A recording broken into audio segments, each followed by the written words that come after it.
چین. آقا شما ما رو کجای فیلم داداش؟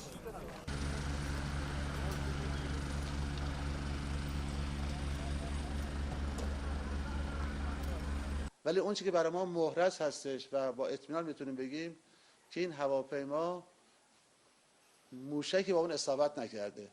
همونطور که دیشب اشاره کردم به اون هواپیما نزدیک بیش از 1.5 دقیقه آتش روش بوده و در حال پرواز بوده و جای هواپیما نشون میده که خلبان تصمیم به برگشت داشته.